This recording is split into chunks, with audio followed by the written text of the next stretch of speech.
Hello everyone, स्वागत है आपका हमारे यूट्यूब चैनल देवभूमि स्टडी जंक्शन में।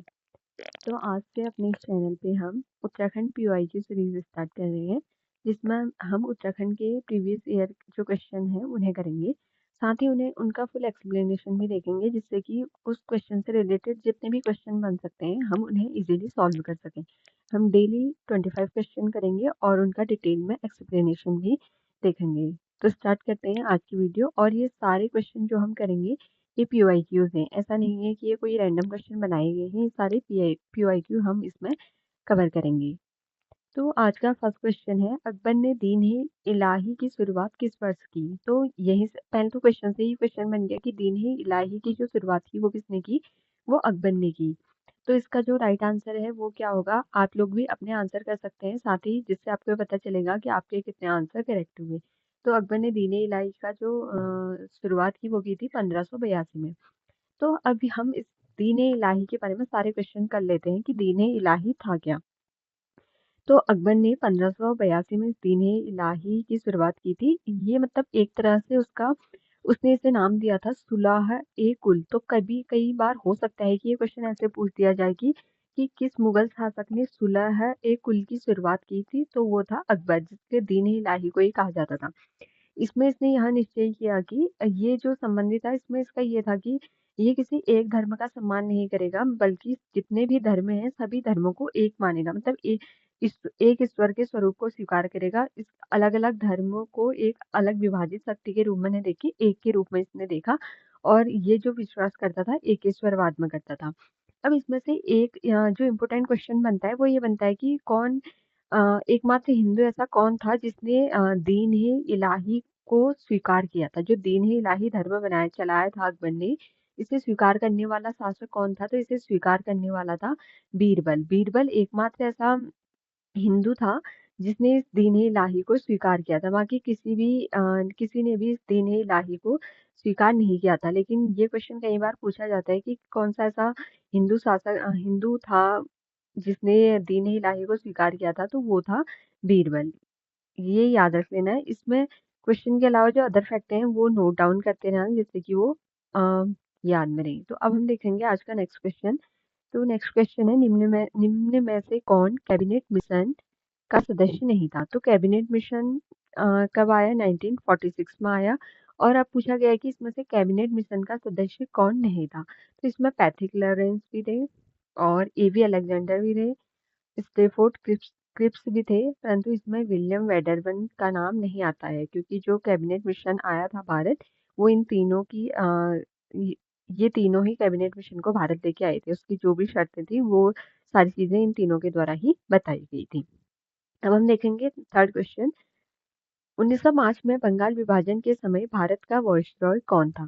तो यहाँ से एक तो सीधे सा क्वेश्चन है कि बंगाल विभाजन के समय भारत का वायसरॉय कौन है, लेकिन इसमें बहुत सारे क्वेश्चन बनेंगे। तो इस समय जो भारत का वायसरॉय था वो तो था लॉर्ड कर्जन। अभी हमने हाल ही के एक एग्जाम में देखा कि इस अब जो गवर्नर है या वायसरॉय, नाम चेंज किया था, इनका कार्यकाल पूछा जा रहा है। तो अगर हम बात करें इसमें लॉर्ड कर्जन के जो कार्यकाल की, तो लॉर्ड कर्जन का कार्यकाल था 1899 से 1905 तक इसका कार्यकाल था। तो अगर पूछा जाए कि लॉर्ड कर्जन, क्योंकि अगर हमें इनके कार्यकाल याद होंगे तो हम इजीली ये मतलब उन्हें सॉल्व कर पाएंगे कि किसके समय में क्या घटना हुई। तो हमें इनके कार्यकाल मतलब जो जिनके समय में कुछ ऐसी घटनाएं हुई हैं उनका तो हमें स्पेशली याद रखना ही है कि इनका कार्यकाल क्या है। तो जो लॉर्ड कर्जन था इसका जो कार्यकाल है 1899 से 1905 है। साथ ही में हम बाकियों का भी देख लेते हैं। और जो लॉर्ड केनिंग का है ये 1856 से 62 है। आप लोग इन्हें नोट कर लीजिएगा, मैं बोल रही हूँ। तो इसका जो कार्यकाल है वो 1856 से 1862 है। साथ ही में बात करें लॉर्ड एलिगन की, तो इसका है 1894 से 1899 तक, क्योंकि इसके जस्ट बाद ही जो वॉइसरॉय बना था वो लॉर्ड कर्जन था। और जो लॉर्ड रिपन है, रिपन का जो कार्यकाल है वो 1880 से 1884 है। तो ये तो हमने इनके कार्यकाल के बारे में देखा। अब हम कुछ फैक्ट देख लेते हैं बंगाल विभाजन के बारे में। तो जो बंगाल विभाजन था, इसके पीछे जो लॉर्ड कर्जन की नीति थी, वो हिंदू मुस्लिम एकता को कमजोर करना था, क्योंकि वो उस समय वो जो एकजुट बंगाल था उसे विभाजित करना चाहता था। तो इसकी जो बंगाल विभाजन की मतलब जो बंगाल विभाजन के प्रस्ताव की जो घोषणा हुई थी, वो कब हुई थी? 20 जुलाई 1905 को। और कहीं कहीं पे हमें 19 जुलाई 1905 भी मिलता है, लेकिन ये हमें ध्यान रख लेना है कि जो भी डेट आए उसी के अकॉर्डिंग हमें देख लेना है। तो घोषणा कब हुई कि बंगाल विभाजन होगा, इसका प्रस्ताव कब रखा गया? 20 जुलाई 1905 को। जब इसकी घोषणा कर दी गई और इसका प्रस्ताव ओपनली रख दिया गया कि बंगाल का विभाजन होगा, तो उसके बाद जब 19 जुलाई या 20 जुलाई जो भी आपको ऑप्शन में आए, क्योंकि कई बुक्स में ये 19 जुलाई दिया है और कई बुक्स में 20 जुलाई दिया है, तो इसको लेके कंफ्यूज नहीं करना है, क्योंकि एग्जाम में एक ही ऑप्शन आता है। जब इसकी घोषणा हुई थी, उसके विरोध में 7 अगस्त 1905 से स्वदेशी आंदोलन जगह जगह पे प्रारंभ हो गए, और इसका हर स्थान पे इसका नेतृत्व भी अलग अलग लोगों ने किया। और जब स्वदेशी आंदोलन प्रारंभ हुआ, तो कई बार ये पूछा जाता है कि वंदे मातरम किस आंदोलन का मुख्य स्लोगन रहा, तो वो स्वदेशी आंदोलन का ही रहा था। और उसके बाद स्वदेशी आंदोलन होने के पश्चात भी 16 अक्टूबर 1905 को बंगाल विभाजन को लागू कर दिया गया और बंगाल को दो भागों में विभाजित कर दिया गया, और इसी 16 अक्टूबर को पूरे बंगाल में शोक दिवस के रूप में मनाया गया, क्योंकि इस दिन जो अविभाजित बंगाल था उसको विभाजित कर दिया गया। तो बंगाल का विभाजन कब हुआ? घोषणा तो हुई 19 जुलाई 1905 को, और बंगाल का विभाजन हुआ 16 अक्टूबर 1905 को। जब इसका विभाजन हुआ तो उसके बाद भी कई तरह के दंगे हुए और इसका विरोध हुआ, तो इसके चलते 12 दिसंबर 1911 को जब दिल्ली दरबार का आयोजन हुआ था, तो उसमें उस समय जो भारत का वायसरॉय था वो लॉर्ड हार्डिंग द्वितीय था।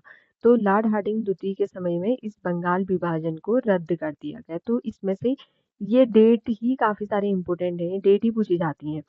तो ये 12 दिसंबर 1911 को दिल्ली दरबार का जब आयोजन हुआ था, तो उसमें इस बंगाल विभाजन को रद्द कर दिया गया। तो बंगाल विभाजन को रद्द किस वायसरॉय द्वारा किया गया? तो वो नाम याद रख लेना है, लॉर्ड हार्डिंग द्वितीय।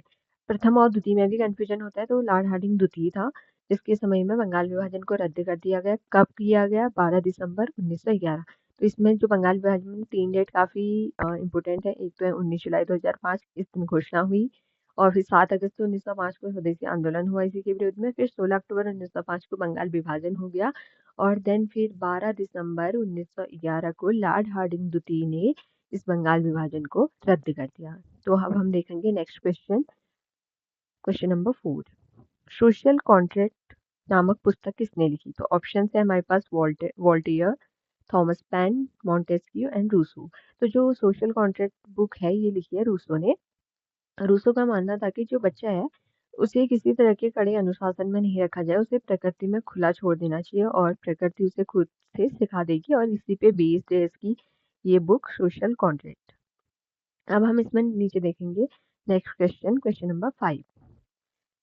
क्वेश्चन नंबर 5 है, बेला डेला निम्न में से किस खनिज के लिए प्रसिद्ध है? तो क्वेश्चन कई बार पूछा गया है कि जो बेला डेला खदान है वो किस चीज के लिए प्रसिद्ध है?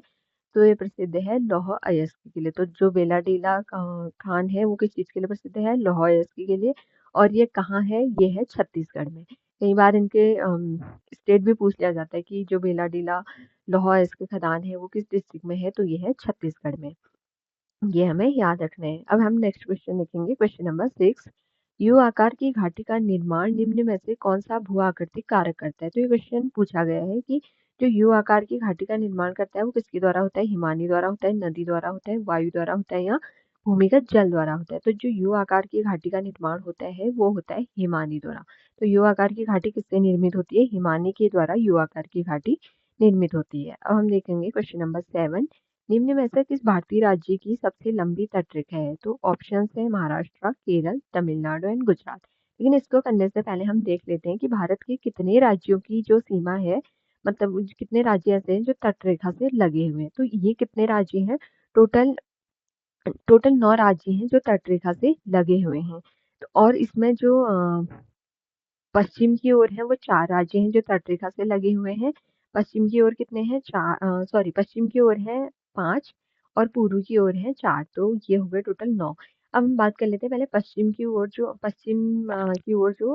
तटरेखा से लगे हुए हैं, तो उसमें है पहले गुजरात, महाराष्ट्र, गोवा, केरल एंड कर्नाटक। ये जो 5 हैं ये लगे हैं तटरेखा से। और वहीं बात कर लेते हैं पूर्व से, तो पूर्व से जो लगे हैं वो है पश्चिम बंगाल, उड़ीसा, आंध्र प्रदेश एंड तमिलनाडु। तो ये तो थे इनमें मैं एक बार फिर से रिपीट कर लेती हूँ, आप लोग नोट भी कर सकते हैं। जैसे पूर्व पश्चिम की ओर से हैं गुजरात, महाराष्ट्र, गोवा, कर्नाटका एंड केरल, और पूर्व की ओर से हैं पश्चिम बंगाल, उड़ीसा, आंध्र प्रदेश एंड तमिलनाडु। तो अब हमसे क्वेश्चन में पूछा गया है कि किसकी तटरेखा सबसे लंबी है, तो लंबी पूछा गया है, तो वो है गुजरात की। जो गुजरात है उसकी तटरेखा सबसे लंबी है। अब इसकी तटरेखा लंबी है तो कितनी, इसकी लंबाई कितनी है, तटरेखा की इसकी लंबाई कितनी है, तो वो हमें याद होना चाहिए। इसकी तटरेखा की लंबाई है 1663 किलोमीटर। ये आप लोग नोट कर लेना, क्योंकि कई बार ऐसा भी पूछा जा सकता है कि उसके तटरेखा की लंबाई कितनी है। तो इसकी जो तटरेखा की लंबाई है वो है 1663 किलोमीटर। तो सबसे जो लंबी तटरेखा है वो किसकी है, गुजरात की। और ये किस साइड है, ये पश्चिम की ओर है। और दूसरे नंबर पे कौन है, आंध्र प्रदेश है, जिसकी तटरेखा सबसे लंबी है। ये तो था लंबी, हो सकता है हमें अब कभी छोटी पूछ दिया जाए, तो किस राज्य की तटरेखा सबसे छोटी है, तो जो गोवा है, गोवा की जो तटरेखा है वो सबसे छोटी है। गोवा की तटरेखा सबसे छोटी है। और गोवा की तटरेखा है कितनी, ये भी पूछ दिया जाता है। तो जो गोवा की तटरेखा है वो है 101 किलोमीटर। सबसे लंबी होगी गुजरात की और सबसे छोटी हो गई किसकी, गोवा की। और दूसरे नंबर पे सबसे लंबी किसकी है, आंध्र प्रदेश की है। तो ये तो थे हमारे इस पे फैक्ट। अब हम देखेंगे क्वेश्चन नंबर 8। गुरु शिखर स्थित है, तो गुरु शिखर किस श्रेणी में स्थित है, तो गुरु शिखर जो है वो अरावली श्रेणी में स्थित है। तो गुरु शिखर कौन सी श्रेणी में स्थित है, अरावली श्रेणी में स्थित है। और अरावली किस स्टेट में पड़ता है, अरावली आता है हमारा राजस्थान में। तो अरावली कहाँ आता है, राजस्थान में आता है। और अरावली की जो सर्वोच्च चोटी है वो कौन सी है, वो गुरु शिखर ही है। और इस गुरु शिखर की हाइट कितनी है, तो जो गुरु शिखर की हाइट है वो 1722 मीटर है। ये हमें ध्यान रखना है कि जो गुरु शिखर है उसकी हाइट कितनी है, 1722 मीटर। और जो अरावली की श्रेणी है गुरु शिखर, ये माउंट आबू में स्थित है और इसकी जो हाइट है 1722 मीटर है। अब हम देखते हैं क्वेश्चन नंबर 9। वेदा जनजाति पाई जाती है, तो वेदा जनजाति कहाँ पाई जाती है, थाईलैंड में, न्यूजीलैंड में, तस्मान में, श्रीलंका में। तो जो वेदा जनजाति पाई जाती है वो श्रीलंका में पाई जाती है। ये कुछ फैक्ट बेस्ड क्वेश्चन है जिन्हें हमें एज इट इज पढ़ लेना है और याद कर लेना है। 1878 का वर्नाकुलर प्रेस एक्ट जब पारित किया गया, उस समय भारत के गवर्नर जनरल एवं वाइसरॉय कौन थे। तो जब वर्नाकुलर प्रेस एक्ट, यहाँ से भी दो क्वेश्चन हमें सीधे से मिल जाते हैं। एक तो आ सकता है कि वर्नाकुलर प्रेस एक्ट कब आया, 1878 में, और इस समय कौन था गवर्नर जनरल, तो वो था लॉर्ड लिटन। और इस वर्नाकुलर प्रेस एक्ट को समाप्त किसने किया था, समाप्त करने वाला था रिपन। ठीक है, लागू किया था लिटन ने, समाप्त किया था रिपन ने। अब आ जाते हैं हम अपनी नेक्स्ट क्वेश्चन पे। रामप्रसाद बिस्मिल और अशफाक उल्लाह को निम्न में से किस मामले में फांसी दी गई, तो इन्हें फांसी दी गई थी काकोरी षड्यंत्र केस। तो ये काकोरी षड्यंत्र केस क्या था, तो इन्होंने काकोरी नामक स्थान पर रेल विभाग का खजाना लूट लिया था, इसे ही काकोरी षड्यंत्र केस कहते हैं। और ये डेट सहित पूछ लिया जाता है कि ये कब हुआ था, तो ये हुआ था 9 अगस्त 1925 को। तो काकोरी षड्यंत्र केस हुआ था 9 अगस्त 1925 को। इसमें केवल रामप्रसाद बिस्मिल और अशफाक उल्लाह खां को ही फांसी नहीं दी गई थी, बल्कि इनके साथ 2 लोग और थे, राजेंद्र लोहड़ी और रोशन सिंह। इन्हें इन चारों को फांसी दी गई थी। और जो ये अशफाक उल्लाह खां थे, ये प्रथम मुस्लिम थे, फांसी की सजा पाने वाले प्रथम मुस्लिम कौन थे अगर पूछा जाता है, तो वो अशफाक उल्लाह खां ही थे। और इसी काकोरी कांड में साचिंद्र सान्याल को आजीवन कारावास की सजा हुई थी। इन लोगों को तो फांसी हो गई थी और जो साचिंद्र सान्याल थे उन्हें आजीवन कारावास की सजा मिली थी। अब हम देखेंगे नेक्स्ट क्वेश्चन, क्वेश्चन नंबर 12। निम्न में से कौन एक मराठी राष्ट्रवादी लेखक था, तो इनमें से मराठी राष्ट्रवादी लेखक है विष्णु स्वामी चिपळूणकर। अब हम देखेंगे क्वेश्चन नंबर 13। संविधान के किस संशोधन से यह स्पष्ट किया गया कि प्रधानमंत्री सहित मंत्रियों की संख्या लोकसभा की कुल शक्ति की 15% से अधिक नहीं हो सकती। तो जो प्रधानमंत्री सहित मंत्रियों की संख्या लोकसभा के 15% से अधिक नहीं हो सकती, ये कौन से संविधान संशोधन में कहा गया था, तो ये कहा गया था 91वें संविधान संशोधन के द्वारा ये रूल बना था, ये प्रावधान हुआ था कि जो प्रधानमंत्री सहित मंत्रियों की संख्या है वो लोकसभा में कहें या हम फिर अगर हम राज्य की बात करें तो विधानसभा में भी 15% से अधिक नहीं हो सकते। तो ये आया था 91वें संविधान संशोधन, और ये संशोधन कब हुआ था? 2003 में। तो ये तो था ये। अब हम इसी के साथ ही ये बाकी 3 ऑप्शंस भी कवर कर लेते हैं, हो सकता है कभी हमसे ये भी पूछ लिया जाए। सबसे पहले हम बात करते हैं 89वां संविधान संशोधन। तो ये था, पहले तो एक चीज क्लियर कर दूं, जो 89वां है, 90 है, 91, 92, ये चारों के चार संविधान संशोधन 2003 में ही हुए हैं। ये सारे के सारे 2003 में हुए हैं। अब इसमें बात करें 89वें संविधान संशोधन की, तो इसके द्वारा अनुसूचित जनजाति के लिए राष्ट्रीय आयोग के गठन का प्रावधान किया गया था। और अनुसूचित जाति के लिए, अनुसूचित सॉरी जाति के लिए नहीं, जनजाति के लिए इसमें राष्ट्रीय आयोग के गठन का प्रावधान इसके तहत हुआ था। और इसके बाद अनुसूचित जनजाति के लिए राष्ट्रीय आयोग का गठन भी हुआ था। ये तो था 89वां संविधान संशोधन। अब हम देख लेते हैं जो 90वां संविधान संशोधन था। इसके द्वारा असम में अनुसूचित जाति और जनजाति के जो अधिकार हैं उन्हें बनाए रखने के लिए ये आया था, क्योंकि उनके अनुसूचित जन कहीं न कहीं वहाँ पे ये लगा कि जो अनुसूचित जाति और जनजाति है उनके अधिकारों का हनन हो रहा है, तो उससे रिलेटेड ये संशोधन था 90वां संशोधन। और 91 हम पहले ही देख चुके हैं, और अब हम देखेंगे 92वां संविधान संशोधन।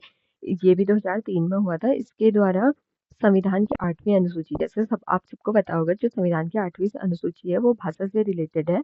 और उसी 8वीं अनुसूची में 4 भाषाओं को जोड़ा गया था 92वें संविधान संशोधन द्वारा। वो 4 भाषाएं थी बोडो, डोंगरी, मैथिली और संथाली। एक बार मैं रिपीट कर रही हूँ, आप लोग नोट कर सकते हैं। बोडो, डोंगरी, मैथिली और संथाली, इन 4 भाषाओं को जोड़ा गया था संविधान की 8वीं अनुसूची में। और इसी के साथ ही 8वीं अनुसूची में जो भाषाओं की संख्या वो 22 हो गई थी, क्योंकि मेनली 8वीं अनुसूची में भाषाओं की संख्या थी, जो स्टार्ट में जब मूल संविधान था तो उसमें केवल 14 थी। बाद में 21वें संविधान संशोधन 1967 द्वारा उसमें हिंदी को जोड़ा गया था, तब 15 हो गई थी। और फिर उसके बाद उसमें फिर उसमें जोड़ा गया था 72वें संविधान संशोधन 1993 के द्वारा कोंकणी, मणिपुरी, नेपाली को, तो 16, 17, 18 हो गई थी। देन 19, 20, 21, 22 4 जोड़ी गई 92वें संविधान संशोधन द्वारा, तो टोटल हो गई 22। ठीक है, तो इसके साथ हमने एक क्वेश्चन के साथ काफी अदर फैक्ट भी कवर कर रहे हैं, जिससे कि हमारे बहुत सारे क्वेश्चंस कवर हो रहे हैं। तो ये सीरीज आपके लिए काफी इम्पोर्टेंट होगी। निम्न में से कौन सा संयुक्त राष्ट्र मानवाधिकार आयोग का मुख्यालय है? तो संयुक्त राष्ट्र मानवाधिकार आयोग का मुख्यालय है जिनेवा, स्विट्जरलैंड। 2019 के नागरिकता संशोधन अधिनियम के अनुसार निम्न में से किस एक देश के अवैधानिक प्रवासी नागरिकता के लिए अहिर्त नहीं होंगे? तो पहले तो वो हमें जान लेना कि जो नागरिकता अधिनियम है वो 1955 में आया था, जिसमें अभी तक का 5 बार संशोधन हो चुका है। तो इसमें अभी तक का 5 बार संशोधन हो चुका है। और वो कब कब हुआ है? पहला हुआ था 1986 में, देन उसमें हुआ था 1992 में, देन हुआ था 2003 में, देन 2005 में, और देन 2019 में। अभी तक का जो लास्ट संशोधन हुआ है नागरिकता अधिनियम 1955 में, वो 5 बार हुए। लास्ट वाला हुआ है 2019 में। और इसमें जो मतलब कि अप्रवासी नागरिक हों, जो भारत के बाहर के लोग हैं, जो भारत की नागरिकता के लिए अहर्त है, जिनको माना गया है, तो वो है अफगानिस्तान, बांग्लादेश एंड पाकिस्तान। इसमें श्रीलंका या कोई अदर कंट्री नहीं है। तो अब नेक्स्ट क्वेश्चन है, भारत सरकार द्वारा स्टार्टअप इंडिया कार्यक्रम निम्न में से किस वर्ष प्रारंभ किया गया? तो स्टार्टअप इंडिया कार्यक्रम प्रारंभ हुआ 2016 में। कई ऐसे क्वेश्चन भी होते हैं जो आ तो काफी पहले गए हैं और उन्हें पूछ लिया गया, क्योंकि जो हम ये अभी कवर कर रहे हैं 2024 का पेपर है, 2023 का ये PYQ है, और इससे 2016 का क्वेश्चन को 2023 में पूछा गया है। तो इसलिए हमें सारे क्वेश्चन ध्यान रखने हैं। अब है क्वेश्चन नंबर 17, भारत सरकार योजना आयोग के अंतिम अध्यक्ष कौन थे? तो जो योजना आयोग है उसे अभी प्रेजेंट में नीति आयोग के में उसे बदल दिया है, क्योंकि योजना आयोग को समाप्ति कर दिया गया और नीति आयोग की स्थापना हुई थी। तो जो इसके योजना आयोग के अंतिम अध्यक्ष थे वो श्री नरेंद्र मोदी जी थे।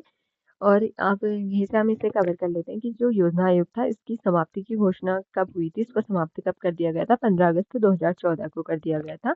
और इसके स्थान पर नीति आयोग का गठन किया गया था कब? 1 जनवरी 2015 को। और नीति आयोग के भी जो अध्यक्ष होते हैं वो PM ही होते हैं। ठीक है, तो ये हमने 17 क्वेश्चन कवर किए, और इन 17 क्वेश्चंस में हमने केवल 17 क्वेश्चंस को कवर नहीं किया, हमने इसके साथ काफ़ी अदर फैक्ट भी कवर किए हैं। काफ़ी अदर एक क्वेश्चन के साथ हमने उसके 4 ऑप्शन से रिलेटेड और उसकी डिटेल्स भी देखी। साथ ही हमने उससे रिलेटेड जितने क्वेश्चन बन सकते थे वो भी हमने कवर किए हैं। तो होप ये सब आप लोगों के लिए इम्पोर्टेंट होगा और आप लोगों को ये चीज़ें समझ में आ रही होंगी। निम्न अब हम देखेंगे 15। निम्न में से किस वर्ष भारत में पेटेंट अधिनियम लागू हुआ था? तो जो पेटेंट अधिनियम था ये भारत में लागू हुआ था 1970 में। तो पेटेंट अधिनियम कब लागू हुआ था? 1970 में। क्वेश्चन नंबर 19, भारत में प्रथम पंचवर्षीय योजना निम्न में से किस वर्ष से प्रारंभ हुई थी? तो काफी इजी है, 1951 में। तो प्रथम पंचवर्षीय योजना थी 1951 टू 56। ठीक है, 1951 टू 56 तक हमारी प्रथम पंचवर्षीय योजना थी। क्वेश्चन नंबर 20 देख लेते हैं। भारत सरकार द्वारा 20 सूत्रीय कार्यक्रम निम्न में से किस वर्ष प्रारंभ किया गया था? तो अब क्वेश्चन है कि 20 सूत्रीय कार्यक्रम जो था वो किस वर्ष, एक मिनट, हाँ, तो अब देखते हैं भारत सरकार द्वारा 20 सूत्रीय कार्यक्रम निम्न में से किस वर्ष प्रारंभ किया गया था? तो ये क्वेश्चन कई बार पूछा गया है कि जो 20 सूत्रीय कार्यक्रम है कब प्रारंभ किया था? तो ये किया गया था 1975 में। इसी के साथ इससे एक क्वेश्चन रिलेटेड आ जाता है कि 20 सूत्रीय कार्यक्रम किस पंचवर्षीय योजना के तहत शुरू किया गया था? तो ये शुरू स्टार्ट हुआ था 5वीं पंचवर्षीय योजना में, क्योंकि जो 1975 है इस समय जो चल रही थी वो पंचवर्षीय योजना वो 5वीं थी। अगर हम बात कर लेते हैं 5वीं पंचवर्षीय योजना का जो समय था वो क्या था? तो ये था 1974 से 1978 तक था। क्योंकि ये पंचवर्षीय योजना केवल 4 साल की थी, इसे 4 साल में ही समाप्त कर दिया था। इससे आप लोगों को कंफ्यूज नहीं हो रहा है कि ये 4 साल हो रहे हैं, ये गलत है, ऐसा नहीं सोचना है, क्योंकि इसको 4 साल में ही समाप्त कर दिया जाता है। तो यहाँ से हमारे बहुत सारे क्वेश्चंस बन गए हैं, क्योंकि ये भी पूछ लिया जाता है कौन सी ऐसी पंचवर्षीय योजना थी जिसे 5 साल से पहले समाप्त कर दिया गया, तो वो भी हमारी 5वीं ही थी और इसी में 20 सूत्रीय कार्यक्रम भी आया था 1975 में। अब देखते हैं क्वेश्चन नंबर 21, ईडन गार्डन मैदान कहाँ है? तो सभी को आपको पता है ईडन गार्डन कहाँ है, कोलकाता में है। मेलबर्न क्रिकेट क्लब कहाँ, मैदान किस देश में है? तो ये ऑस्ट्रेलिया में है। मेलबर्न क्रिकेट क्लब कहाँ है? ऑस्ट्रेलिया में। अब ये जो क्रिकेट से रिलेटेड वर्ड्स पूछे जाते हैं किस खेल से संबंधित है, ये तो ऐसा है कि जितने प्रीवियस ईयर में आए हुए हैं हमें वो सब पढ़ लेने हैं, क्योंकि वही रिपीट होते हैं। और बाकी हर क्रिकेट से रिलेटेड नहीं, हर खेल से रिलेटेड इतने वर्ड हैं कि हम सारे हमें नहीं पता हो सकते।